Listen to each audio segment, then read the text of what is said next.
Hello, I am Dr. Brenda Timms, President and CEO of the beautiful El Camino College in Torrance, California. On behalf of our campus community, we want to make it known that we support Black student success. My name is James Preston, and I am the college president at West Hills College Lemoore, and we support Black student success. Hello, my name is Ashanti Hands, and I'm proud president of San Diego Mesa College. And at Mesa College, we are all in when it comes to Black student success. Most institutions of higher education weren't really designed around students.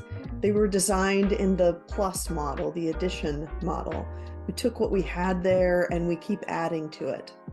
This is particularly true for historically marginalized students and Black students in particular. Despite all interest in increasing and improving for students of color, we're not seeing enough. It's time for Kate and for Black students and elevate the narratives of Black students. My name is Dr. Tawny Dotson. I'm the president of Yuba College, and I support Black student success.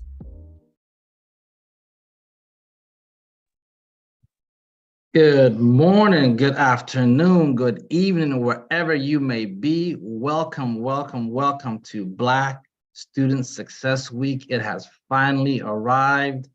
We have just seen videos from various CEOs and presidents talking about their commitment to Black student success. And we know you all are committed as well. It is our fourth year, and this year, our theme is vision in action, building systems and structures for Black student success. We know the systemic and structural disparities that have existed that had inhibited Black students from succeeding. And wherever you are engaged in this work, you may be a practitioner that is in the system as an educator, faculty member. You may be a student service professional. You may be a classified professional. You may be an administrator. You may be a student. You may be working with an agency outside, ensuring that we close the obligation gap. And that is why we're here today. As MK Asante says, if you have an observation, you have an obligation. It is our commitment to ensure that the Black Hour for this whole week, we highlight the importance of Black Student Success Week. This is a movement. It started off as a moment. We're supposed to meet in 2019 and 2020 and descend on the hills of the halls of Capitol Hill and discuss various entities of how we can have progressive policy, damning data to ensure our Black students are heard and understood, and how we move from this whole surviving to thriving atmosphere. But no, 4 years later, we are here. Over 433 of you logged on, and thousands of more who have watched or will watch the importance of ensuring that we are centering our student success. My name in the next slide is Dr. Abdulmalik Bull. I'm here, and I want to thank you all on behalf of my phenomenal co-hosts, Katrina Linden and Dr. Candy, to encourage you all to join this week. Today, our conversation is about the Black holistic experience. We are not a monolith. When we talk about student success data, whether it's foster youth, whether it's formerly incarcerated, whether it's ELPS, whether it's all the different metrics, our Black students continue to check off all those boxes. So we are here today to learn and to hear and to grow from their experiences. So with that being said, I want to turn it over to the new, let me introduce himself, Dr. Dean Eric Handy, to walk us through the logistics of how you can be engaged in this. Dr. E. Handy, the floor is yours, my brother. Thank you, Dr. Bull. As always, you're inspiring and encouraging us to be engaged and to do the work. Just want to do a quick couple of shout outs. First, want to thank all of our sponsors.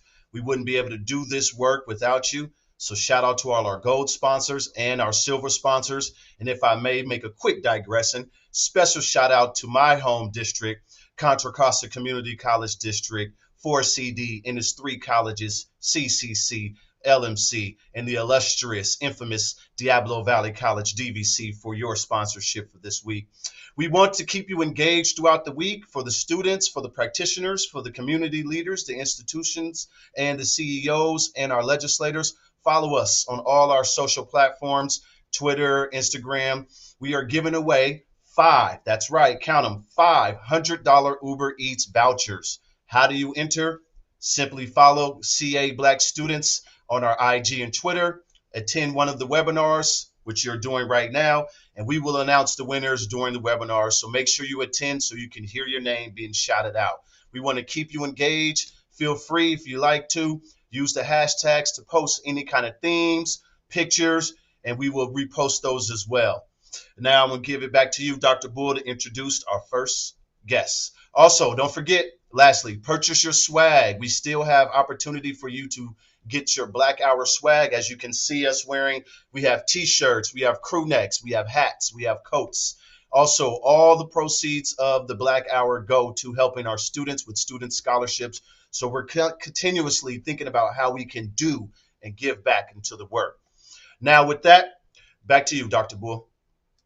Thank you, Dr. Handy. It's always my pleasure and honor to introduce the next guest. But I can't call this person a guest because if you're part of the movement, you're not a guest. You're part of the fabric and change, and that is Dr. Daisy Gonzalez. And she's not a guest to many of you. It's a person that does not need an introduction, but she currently serves, for those of you who don't know, in the words of Biggie, now you're gonna know. She serves as the interim chancellor of the California Community Colleges, the largest system of public higher education in the United States. She leads the 116 community college system, which serves over 1.8 million students with a student-centered mindset and a goal of creating equitable and supportive ecosystems where students thrive. Dr. Gonzalez is an experienced and unapologetic advocate for student success. Born into an immigrant family in SoCal and raised as a former foster youth, Dr. Gonzalez was amongst the first in her family to attend college. She credits her time in LA foster care system and schools as having shaped her views on the integral role public institutions play in the lives of students and the economic development in the community. Her leadership as an interim chancellor continues to break barriers as she is the first Latina and only the second woman to serve in the role. Dr. Gonzalez works to empower students through a focus on equity and commitment to ensure students are at the center of every decision and discussion. And one thing I want to say, and we use the term unapologetic a lot. We say that. She's a proud, unapologetic alum of our system. She is the fruits of the roots of our system. So without further ado, I want to introduce to you all a person that does not need an introduction, Dr. Daisy Gonzalez, to kick us off. Good afternoon, everyone. I wasn't nervous, but now I am with that introduction. But let me make the most of the 3 minutes that we have together and just start off by saying thank you. Thank you for joining us today. Thank you, Dr. Bull, colleague, friend, for getting this incredible webinar started, this entire week started. Good afternoon, California Community College leaders and allies who are joining us today. It is an honor to welcome you on behalf of the Chancellor's Office to the first webinar of Black Student Success Week in 2023, our 4th year convening. We hope that you will join us all week long and bring all of your friends, all of your colleagues, but that you also join us all year long. Because as we have said in prior years, to truly help our Black students succeed in our campuses, we must simultaneously transform ourselves, our society, and it takes a lifelong commitment to serve with intentionality. I also want to start by thanking the entire planning committee. There is a year's worth of work behind the scenes that you don't get to see. And I want to honor national leaders who you may see on these tiny little squares, but that you will also get to meet all week long. For today, in this moment, I want to honor 2 national leaders, Dr. Keith Curry and Dr. Ed Bush, and of course, all of the A2Men leaders who are here joining us. You see, today is not just the beginning of a week. It's not just another Monday. It's not the beginning of an opportunity to recommit. Today is another day to take intentional action. And Dr. Curry and Dr. Bush are our role models. There is no other state in this country, no other group that is convening educators, researchers, advocates, and allies to meet every single year to reflect, to plan, and to act, but specifically to act on how we will all collectively advance Black student success all year long. California is a model because of their leadership. So thank you, Dr. Curry. Thank you, Dr. Bush. Thank you, A2Men leaders, for convening us now for our 4th year. Today, I begin then by reflecting. We are reflecting, we are planning, and we are acting. And I begin by reflecting on what it means for this week in a year where we have made some progress, some, not just numerically in our enrollment, but as a community. I recognize that we have a long way to go, but to head in the right direction, webinars like the ones that we are here today to listen to, webinars like today in understanding the intersectionality of the lives of our students must be digested within the right context. So let me head there.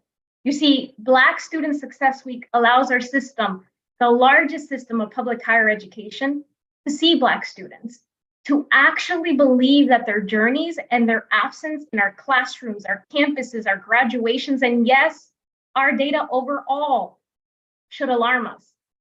But it's not good enough to be alarmed. It should actually compel us to take action.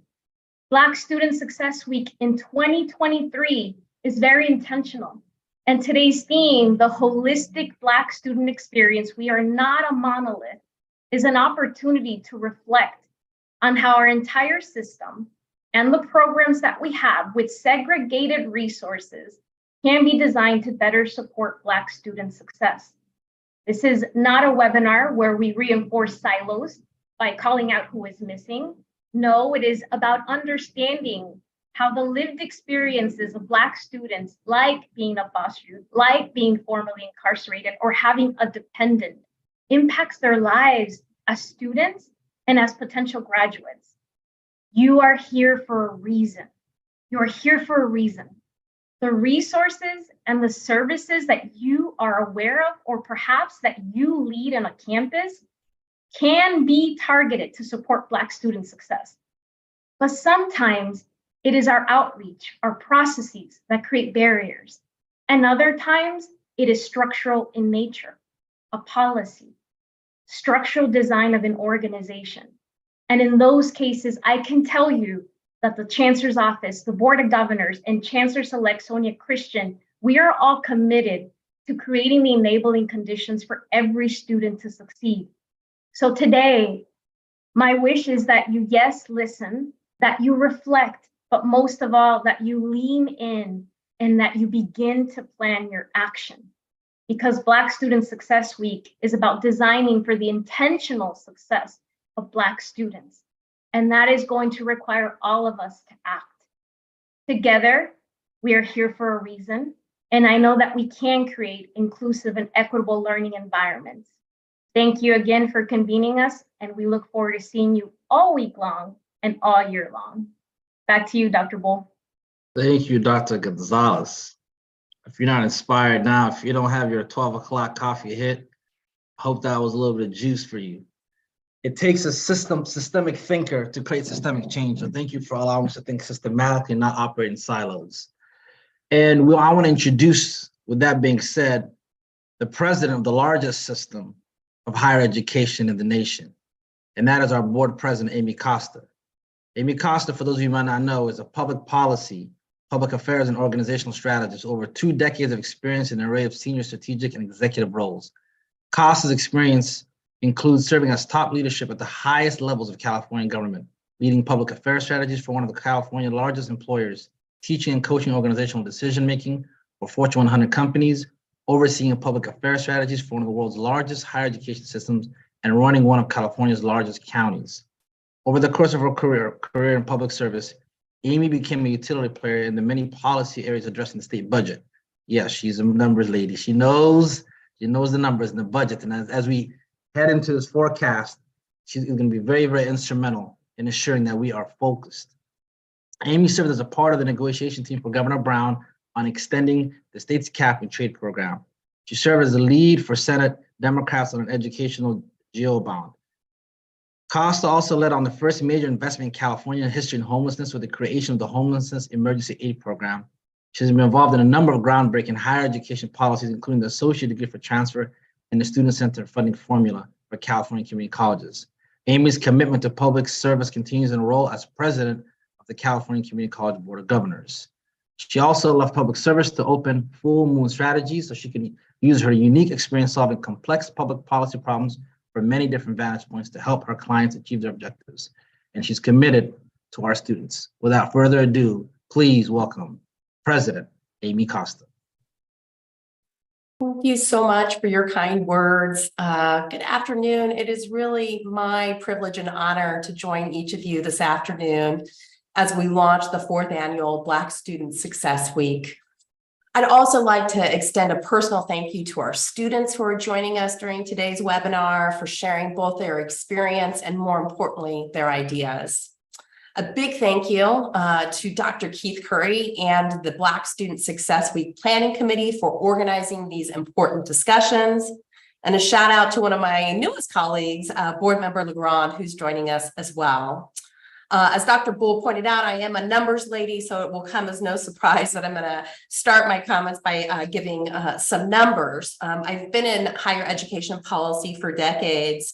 And certainly the issue of educational equity is not a new one. Our data shows that Black students in our system persist at lower rates than their peers. During the 2018-19 academic year, only 70% of Black degree and transfer-seeking students persisted from fall to spring, compared to 77% of white peers with the same goal. A 2020 study by the RP Group on African American transfer patterns shows that Black students are 2 times more likely to transfer to a 4-year university than their white peers if they complete transfer level English and math and maintain a minimum GPA of 2.0. And so, as you know, we've done some changes as a system in our transfer patterns. And I can assure you the Board of Governors is not losing our focus, and we will not stop until we reach full equity goals as outlined in our vision for success. And we have more work to do to close these equity gaps for our Black students. Our colleges have been doing some heavy lifting, and I'm happy to report that we are seeing some progress, but we have much more work to do. We're also seeing that our enrollment is starting to increase after some of the declines that were exacerbated by COVID-19. Those most impacted by the pandemic, including African Americans and students between the ages of 45 and 54, and those 65 years and older, all saw increases. For our Black and African American students, the increase was 5.3% from fall of 2021 to fall of 2022. Some colleges, as we know, were not enthusiastic about the system-wide reforms that we had regarding equity in our course placement policies.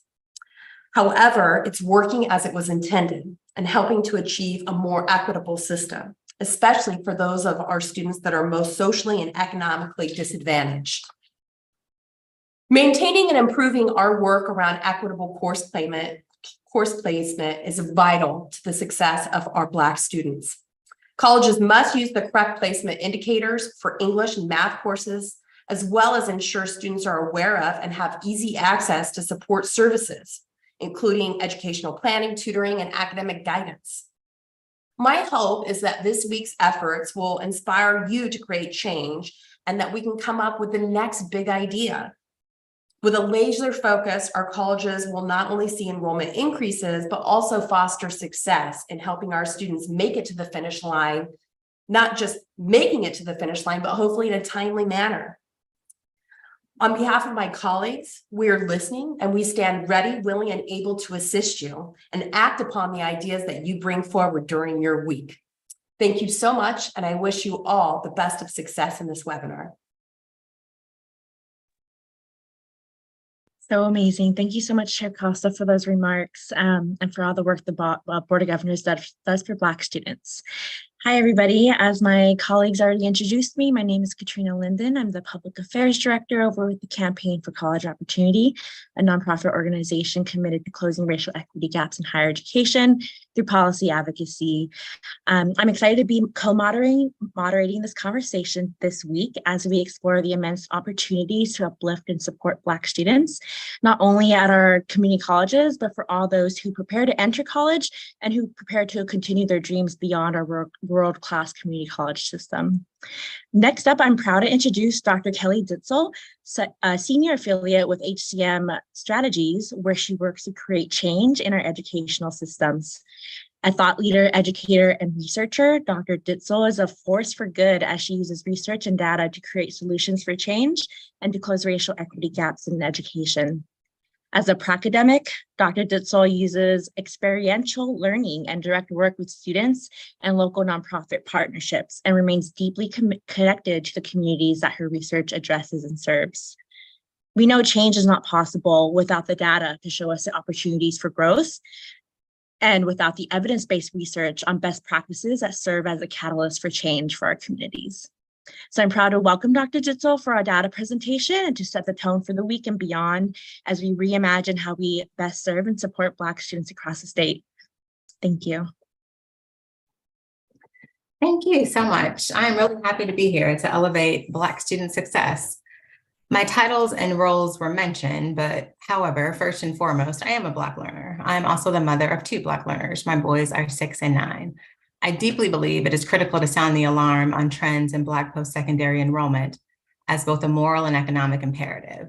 And you all in California are leading the way. As Chancellor Gonzalez said, California is a model. However, this is a national issue, and with the leadership of Dr. Curry, you all are really working to drive national conversation. Next slide, please. So understanding and addressing the underlying causes of declining access to and enrollment in post-secondary education for Black individuals will provide an educational system that better serves all students. This slide shows a variety of these underlying causes, including historical context of anti-Black racism, including chattel slavery, that continues to show up in systems and structures today. Racial wealth gaps do persist, and we know the historical and current importance of community colleges as an entry point for so many Black learners. Okay, I have a lot of data to share, so let's jump right in. Next slide, please. The decline of Black enrollment is disproportionately driven by declines in the community college sector. Total Black undergraduate enrollment in public community colleges dropped by 26% between 2011 to 2019, compared to a 13% community college enrollment across all races and ethnicities during the same time period. Next slide. To better illustrate the decline in Black community college enrollment, the 26% drop represents almost 300,000 students, putting 2019 Black community college enrollments at levels similar to 2006 and 2007. Adding in the implications of the COVID-19 pandemic, of which we know were numerous, Black community college enrollment in 2020 dropped by another 100,000 students, an enrollment level similar to enrollments at the beginning of the century. This means decades of progress in educational opportunity and economic mobility have been erased. So do want to clarify that this decline is not caused by the pandemic. It was going on for years prior to that, but the decline was exacerbated by it. The next slide. So a common question when looking at this data is, are declines in Black student enrollment the result of changes in the college-age population? And the answer is no. The Black 18 to 34-year-old population has steadily grown, as you can see in this graph, from 9 million in 2000 to nearly 11.5 million in 2020. So the declines are not a result of population changes. It's something else going on. The next slide, please.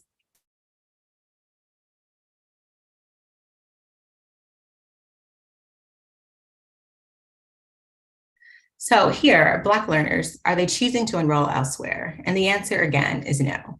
The decline is not because students are enrolling in other sectors.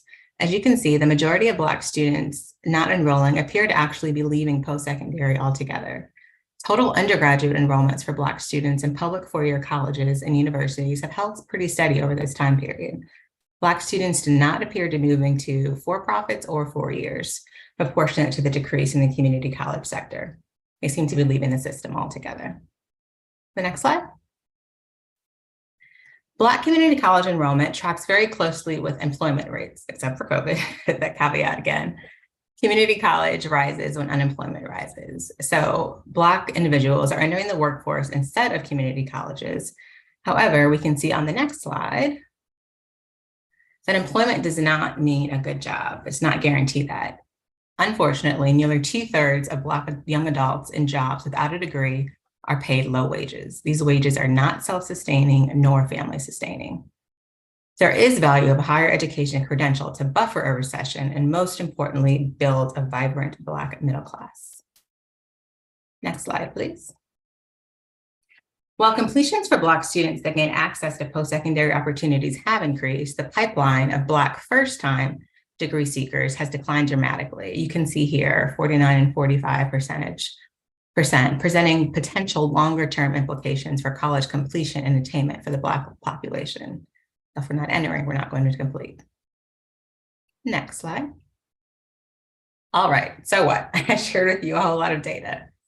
We are committed to level up and get real. Our intent, and this was a combined effort with HCM Strategist, Achieving the Dream, Education Council, and funded by Lumina Foundation, to create a serious charge to action.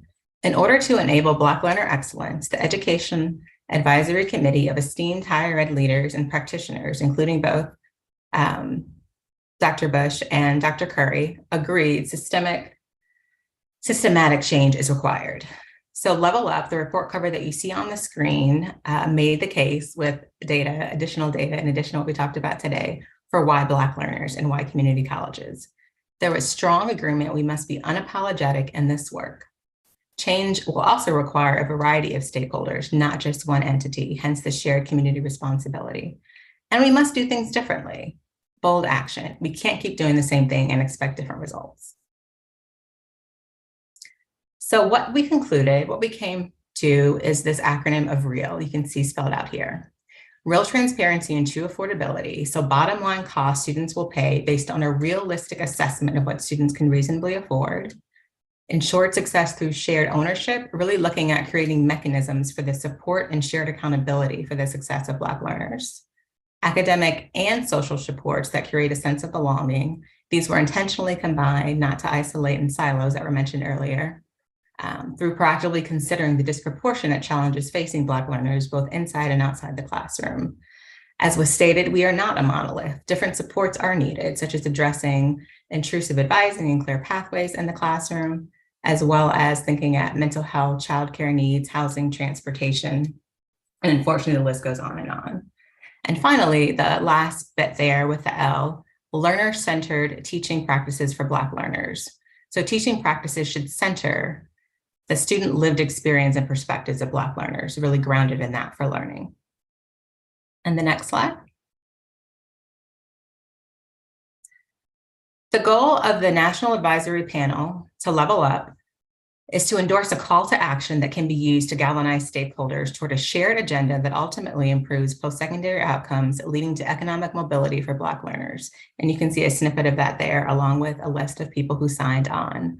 I mentioned this work was informed by the work of the Expert Advisory Committee, which explored the data and trends behind the enrollment decline, particularly the disproportionate decline at community colleges, to develop the case-making document I just highlighted. The case-making doc was used to inform a national call to action of a national advisory panel, and 26 people did sign on. So the call to action is for steps that can be taken at all different levels in order to improve post-secondary enrollment. Again, we didn't want to create just another document that sits on a shelf. We actually wanted to create a call to action or real change. And then the last slide. The work continues, and we'd love for you to join us. There are 3 components as we build out the second phase. The first are regional meetings. The first is going to be in Atlanta on July 11th, and Dr. Curry will be joining us. And we do intend to have a regional meeting in California, so I hope to link back with many of you. Also a national meeting in September, so this fall we'll gather together, and then building out the Alliance for Black Learner Excellence. This is a consortium of colleges across the country working together as it relates to Black learner success and sharing best practices. So I want to reiterate that there is both an economic and moral imperative. We must listen to Black learners, to all of you, about their own needs and work together toward action. I'm sincerely excited about leveraging explicit value for every Black learner unapologetically. Thank you.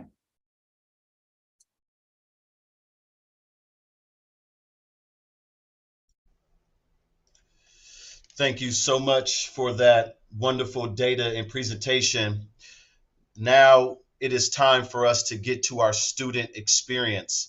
And I saw somebody ask in the chat, when we say we are not monolith, it literally means we are not a group of people who are thought of as being all the same.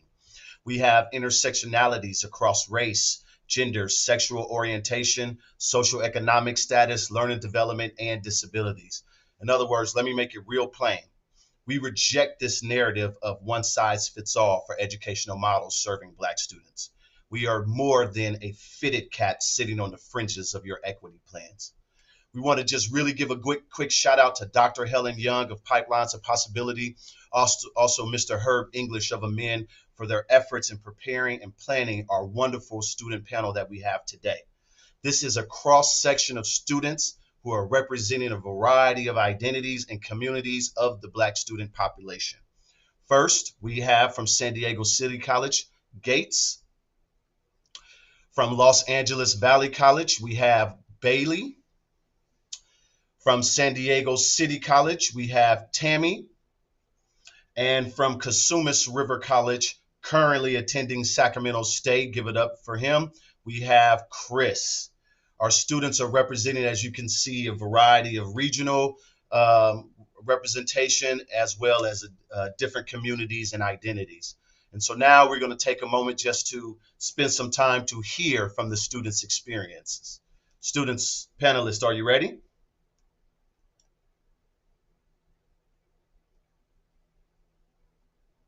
Make sure that they're there and on board. There we go.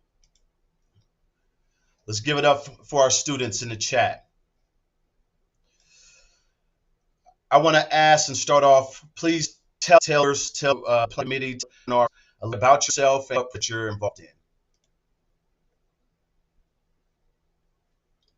Tammy, we can start with you. All righty. Hello, everyone. Welcome. My name is Tammy Williams. I am a San Diego City College student majoring in computer science. This is my second year in college, but also my second semester in person. And with that transition has been very, very difficult, but also very, very rewarding. With the assistance of all these programs, Umoja, Mesa, Mecha, without those, I would not be the magnificent student before you guys today. So yeah, that is me. Wonderful. And let's just popcorn around. Who would like to go next? Tell us a little bit about yourself and what programs you're involved in. Hi, everyone. My name is Bailey. I'm a student at Los Angeles Valley College. This will be my last year, hopefully to transfer in the next fall. My major is nursing, and I would definitely not be the student I am as well either without my programs like Umoja. That's definitely one of the big programs, and EOPS for sure. And I have 2 kids, both Black, and I am very happy to be here. This is such an honor. Thank you. Thank you, Bailey. Appreciate it. Shout out Umoja EOPS. Let's continue. Let's go, Chris. Hey, everyone. My name is Chris Adams. I was born in Sacramento, California. Just a little bit of background about me. When I was going to K through 12 schools, I know that I was discriminated on by a lot of different staff members just because of the way that I looked. The schools I went to were very underfunded because of the neighborhoods that I was located in, which made it harder for me to receive adequate education. I ended up dropping out of high school due to the discrimination and the lack of support and being credit deficient. I also found out that I had a son, and during that time, I quickly realized that it was more important for me to go out and get my education so that he could have a brighter future. I did everything in my power to make sure that he was able to have the access and the opportunities to make him successful. So I decided to go back to school to get my GED. I enrolled in Casumas River College. At Casumas River College, I joined AMEN. I joined Umoja. I joined a couple of other different programs. I was a mentee under the great Dr. Bush. Shout out to Dr. Bush. Thank you very much for all you've done, and everybody else in the AMEN organization. Through AMEN, I was able to travel to Africa. It was a life-changing experience for me. The experience helped me realize, how blessed I was to be able to be in that position, to go to the motherland, to actually, share that experience with others. Eventually, I graduated from Casumas River College with the highest honors, transferred to UCLA, where I majored in sociology. I also graduated there with highest honors as well. I became a UCLA Law Fellow. I served as a liaison for the Black Bruins Business Association. I was also a liaison for the People's Alliance for Justice, where I advocated for social rights justice. Eventually, I graduated again and moved on and got into the Jesse Unruh Assembly Fellowship Program at the Capitol. Here, where I served with Assembly Member Chris Houghton, I helped with the legislative process, and now I'm an elected board member for the California Legislative Black Staff Association. Recently, I got accepted in the McGeorge Law School as well, and I'm going to use that law degree to try to help others on this journey. Sorry that was a bit long, but I just wanted to give you the overall of my experience, who I am.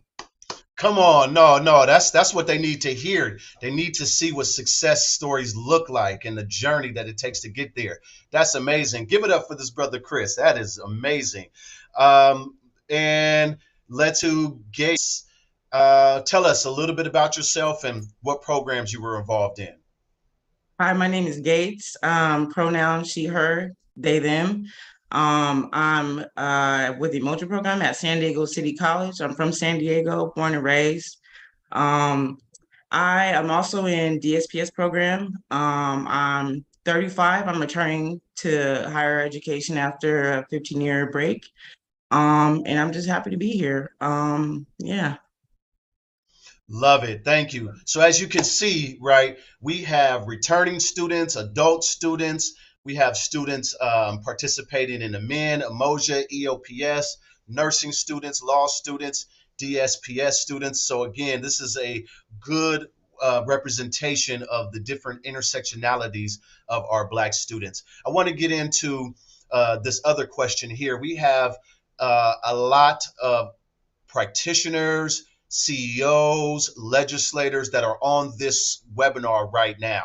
So student panel, what do these educators, what do these advocates, these lawmakers, these movers and shakers, let's tell them, what is it that they need to know specifically about your story that would have made things different or might make things different for the next student that's coming along that has a similar story? Gates, let's start with you. First, I'm going to say I think educators and advocates can they can treat trans people and non-binary people better. Listen to us. Don't ask us to do the work, and learn, educate yourself.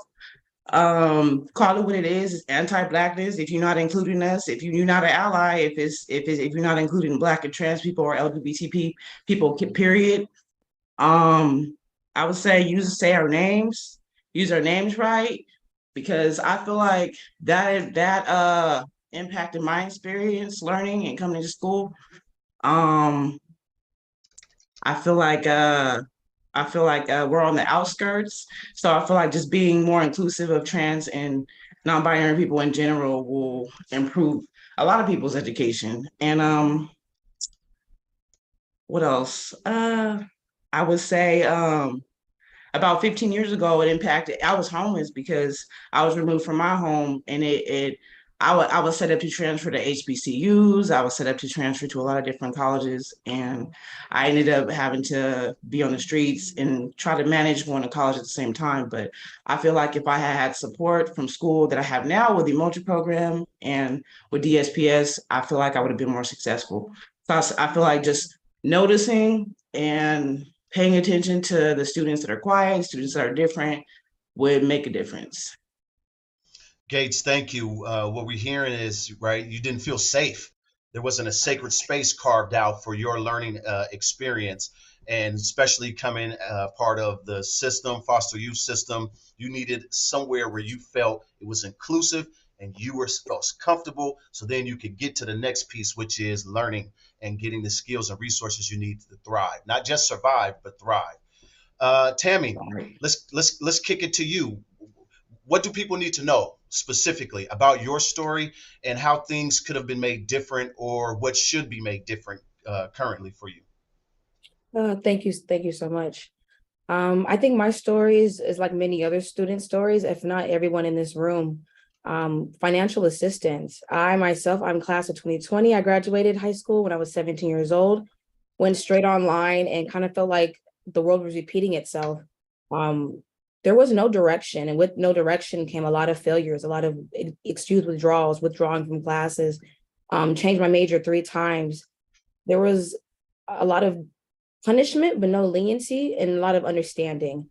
A lot of students did not know what they wanted to do and is still suffering the consequences from that. As you can see, I'm talking before you guys here today. My GPA is going up, my grades passing classes going up, just finished a 6-week trig class. So the question of am I capable is not the question. To see you guys, thank you. It's the question of do I get rewarded for that? I do not receive any financial. I receive payment from programs that I do and who I am as a student. That's what gets me paid, but not a financial paycheck like everybody else. And so that's a different motivation for me as why I'm a student and what keeps me going. Because I'm sure that $1,500 check, $3,000 check, it will motivate some people, and that's beautiful. That's what it's there for. But for the students who don't receive that due to 2020, most of the pandemic or extenuating circumstances that happen with family or deaths, we deserve to be a little bit, we deserve to be heard more on that. I think there needs to be more discussion, more FAFSA reforms, more of our colleges stepping in and realizing, look, these are students who are going through things and adults, and they're allowed to make a mistake and shouldn't have to decide whether should I work a job or should I go do my homework. That's a decision everyone makes. It's a decision I make every single week, but I still choose school because I know it's important. It'll evidently get me there. Yeah, that is my suggestion. Tammy, that's beautiful, and I think it's very poignant. You hit on something I just want to highlight. You said students shouldn't be in a predicament where they got to make the decision: should I work a job or do my homework? Which is a real reality for our students. And thus, quick plug: we still have time to purchase merchandise for Black Student Success Week. Proceeds from those purchases do go directly back into the students' hands to support students like Tammy, who are living literally with that decision tree: work, school, eat, homework, study time, eat. It's a real decision tree that they got to live with. Thank you, Tammy. We honor and we respect you. I want to go to Bailey next. Bailey, again, tell us a little bit about your story. What is it that educators, advocates, legislators, CEOs, college presidents, other students should know about your story specifically, and what things could have made it different for you? Well, I just want to say thank you for letting me be here today. I know I speak on behalf of a lot of students at the school. First and foremost, I am a mother of 2 young girls. I was incarcerated, and when I got out of being incarcerated, I was homeless. So while I was homeless, I actually set up a tent. I've told the story multiple times. I set up a tent in front of Los Angeles Valley College. I remember the security guide would come around and tell me to move my tent every day. You have to move your tent down in the morning so people could walk on the street, on the sidewalk to get to school. A year later, I enrolled myself into a program. I was able to get into college. I actually got my high school diploma last June. I finished it. It took me 2 years, but I got the diploma. I enrolled immediately into Valley College, and I am a nursing major now. I just finished my 3rd exam with an A on my exam, my nursing exam. And I think what people really should know is there's people that are in school that are sleeping in their cars. I think a lot of the funds that people talk about goes to universities and Cal States, but I think community college is just as important. That's like a foundation for a lot of people. They start at community college when they get out of high school, when they get out of being incarcerated, whatever their situation is. But I think that maybe they could set up like something to help students like find somewhere to sleep at night, because I see a lot of people still on the street. The second thing I wanted to touch base on was I would like to see more Black professors. I'm taking an Afro 20 right now, and the professor's Black. That's the only Black professor that I've had in my whole 2 years being enrolled into college. And I think that's kind of cliche that she's teaching an African-American class.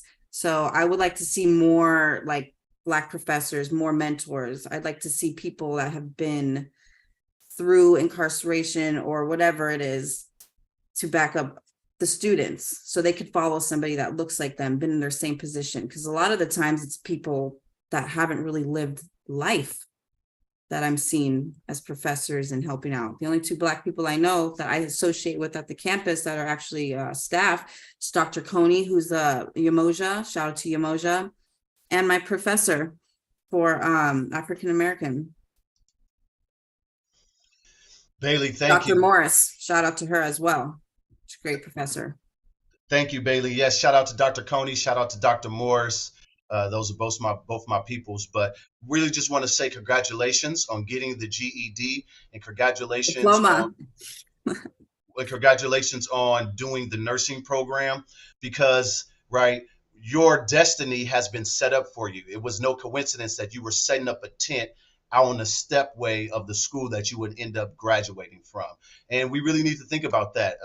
How can we help our students with housing? How can we start doing campus housing? How can we start scaling our reentry programs? So your story is beautiful, and there's so much more to go. I can't wait to see what you accomplish. Thank you, Bailey. Chris, real quick, you told us a little bit about your story, but specifically, what would have made the difference in your story? And if I may kind of lead you to our third question, Chris, if you had one advice or one thing that you wanted the folks on this webinar to take away, what would that be, Chris? Thank you. Appreciate that. I would say, for me, what I would want everybody to get from this is I believe that if we had more people like the speakers that we had here today and the organizations, who's representing, these people and everybody who's been supporting, things would have been a lot more different, because we could have made sure that, we got the adequate help that we needed to make sure that I would get through school. Representation, a lot of people have already touched up on it, representation, being able to, see people who look like you, but see that people who look like you can't complete these tasks, set forth. A lot of us, like me, when I'm in certain neighborhoods, you don't see a lot of doctors like yourself and that represent the community, and people don't really know that it's okay to be a doctor or how to even go about that process to do so. So of course, we all know it's definitely more funding is needed. So that's always a good thing to get that funding. Transportation was really big. I know as soon as I went into community college, I was trying to tell my mentor, I was going to give him the excuse that, I didn't have a car, I didn't have transportation. But those are big issues, because once again, if you cannot get to class and we're stuck making a decision, do we need to work or what do we need to do? Chances are you're going to need to go to work because you have a family to take care of. I would also say listening to students. I know that got touched up on, but when we talk about listening to students, I mean, listen to students when they are seeing that maybe a professor may be discriminating against them, because that could change the course of how their schooling could go. If they get a bad professor and everybody knows that this professor is bad and we have no oversight into, checking these certain professors who are coming out, that could affect how one goes through their schooling process. And what I really want to leave, everybody with on top of that is basically, it takes a lot of hard work and self-discipline to get through this stuff. And you can't be as consistent as you want to be when you have life challenges hitting you from every single different angle. So I do want everybody to think about, although we are working hard up on our side, making sure that we're doing everything that we got to do to graduate and to be successful in what we do. It's still hard, to do this without the proper funding. And to be consistent and to work hard, you need to have a certain schedule set up for you to be able to complete that. And I honestly feel like the funding will be the main source for everybody to get it together in that. But that's all I have with that. Thank you, Chris. Because we're running short on time for our last question, I just want to ask that question again to our student panelists, and I'm going to start with Bailey. One takeaway for the folks on the webinar, if you could give it, one nugget, what would that be? Something to take away would be, I'm just going to touch base on what Chris said. Listen to the students. It's about them. It's about their future. A lot of students in the community district have families. are undecided, don't know what to do with their next step. That's why they're in community college for some, but definitely listen to the students, you know, be a little more diverse in the community college district. Yep, definitely. Thank you. Let's go to Tammy. One takeaway for the group. The biggest takeaway I think is, and it's the foundation for everything everyone's pretty much been saying, advocacy. It needs to be promoted a lot more. If you're a faculty, if you're a teacher, do not just let your students just be out here. Put them in programs, let them know they need to be under an umbrella. I was discussing with another student, I can't imagine just being a student going to college and just going home. Who would I be without Emoja, without Mecha, without Mesa, without EOPS? We have all these umbrellas that evidently will help you. We know student housing are being tackled and is on the way. We know the system is coming with that. We know financial aid. You guys hear us. We know you're going to be done about something. But for the meantime, I definitely think people need to look what's already there and making sure that your students are under umbrellas, because if they're not, it's going to be very hard to succeed. Get to know the people around you, because they're going to be the people who are evidently going to put you in those positions that you want to be. Well said. Thank you so much. And Gates, take us home. One takeaway that you want to leave with those who are watching this webinar right now. I would say the same, similar to what Tammy and Bailey said, advocation and allyship with students, so we can know what's going on around campus, communication, patience and kindness. Like, you never know what people are going through in your class, like, and what they did to get there and how hard they're working to stay there. So just patience and kindness is, I feel like, is most appreciated. And yeah. We made this week intentional. Again, big shout out to Dr. Nairi, Dr. Young, and Mr. Herb English for getting a wonderful panel of students representing a litany of intersectionality. And they are telling us that we need to listen to them. It's about them, and they need more advocacy and more allyship.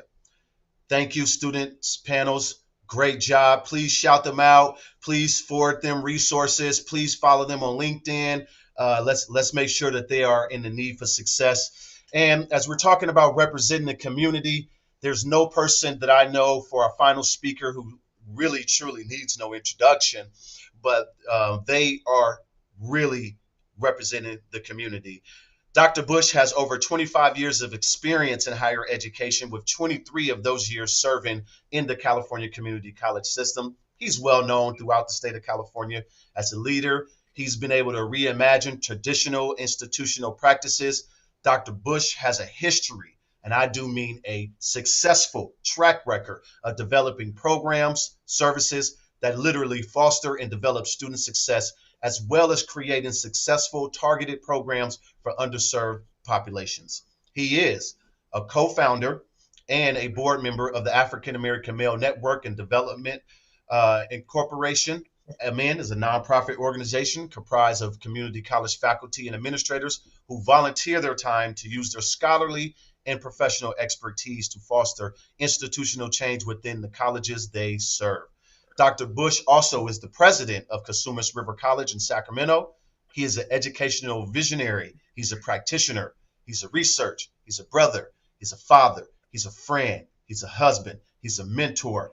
And truly, I mean this, one of the most dedicated humans I've ever encountered, who is, as the youth say, about that life. The life dedicated to serving, supporting, and striving for Black students' success.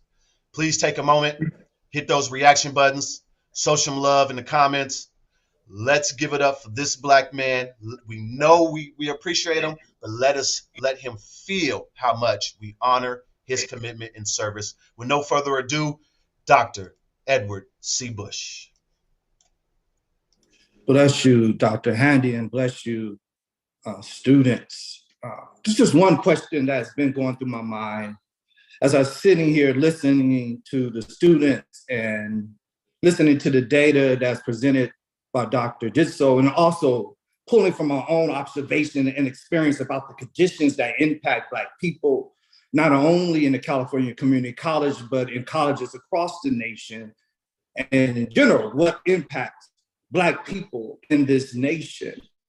And the question that emerged to me as I was listening to students and I simultaneously juxtaposing that against the data that Dr. Disso presented, and then with the backdrop of the data that I see and deal with daily that looks out at the underperformance of Black students. And the question that emerged to me, Ed, is who is it that you are going to believe? What is it? Who is it that you are going to believe? When I look at one hand, the data that continues to show that Black students are less likely to transfer, that Black students are less likely to receive a degree, less likely to reach their educational goal, less likely to enroll within one of our colleges. But then I listen to the story of Bailey and Hammy and Gates, and I see their brilliance, I hear their excellence, I hear their genuine business, I hear their resistance and their resiliency, and something doesn't quite add up. In the words of Dr. Disso, there's something else going on. That our Black excellence is not the exception, that Black excellence is the norm, but what is abnormal is white supremacy. What is abnormal is having our students walk in the classroom and not seeing anyone that looks like them. Abnormal is going to school every single day, not learning about your history or your culture or the contributions of African people. In fact, in some states with the folks listening in, it is a crime to talk about the contributions of Black people. What is abnormal is that we continue to go in institutions that don't value or center Black learners. And so the work of Black Student Success Week, the conversation, the discourse, the strategies, the advocacy is really about how do we normalize Blackness in an environment that don't see us? How do we normalize our authentic self? How do we normalize our swag? How do we normalize our language? How do we normalize our culture? Because it's the rejection of that that is creating the tension in our system that is leading to the outcomes that we are all too familiar with. So what is it? Who is it that you are going to believe? I'm going to believe in Black excellence. I'm going to believe in Black brilliance. I'm going to believe in Black resistance. I'm going to believe in Black freedom and in Black education. And I believe in us, that all of us that are here collectively see the genius that lies within Black students, enough to advocate, enough to pass policy, enough to develop new strategies, enough to reimagine how we teach and what we teach. I believe in our passion. I believe in our voice to be able to say enough is enough, that we're not going to have another Black learner to show up in our institutions and feel like they are not normal in our space. Who are you going to believe? And I believe in us. Thank you and blessings to you all. Amazing. I can't follow that. Thank you, Dr. Bush. Thank you, as always, for those inspiring closing remarks for our first day of the Black Hour session. And thank you again to Dr. Berry, Dr. E. Handy, and especially Dr. Curry for masterminding this entire week. Thank you, everybody, for tuning in today. Throughout today's conversation, we have had an artist taking our conversations and representing it through art. Check out today's sketch effect that paints a picture of our journey through today's conversation, and you'll see one each day of the week, drawing out every remark from our presenters and our conversations. And you can find our final result on our socials throughout the week. Really awesome addition to this conversation to really visualize everything that we're seeing today. We still have a full slate of awesome activities happening today, so grab a quick bite. If you haven't already, join us at 1:30 for the after party, where we'll go even deeper on today's conversation to discuss how we put this work into immediate action on our campuses. I know folks here are super excited to get involved, engage, and learn how we can take action right now. This will be the space to discuss that. And then later today, join us for our first ever student hour, for current and future community college students. From 5 to 6 p.m., student hour will bring together students to discuss real issues and opportunities facing our communities. Today's focus is basic needs. And then finally, join us tomorrow for our discussion on state policy and action, where we'll be discussing state policy opportunities to increase Black student success. And final note here, thank you to our planning group. All of the folks here you see have been instrumental for the past 3+ years in creating this Black Hour Week. And make sure as you're posting on social media, use the hashtag The Black Hour, hashtag Black Student Success. And we are so thankful for having you today. So we will see you the rest of the week, and thank you all for tuning in.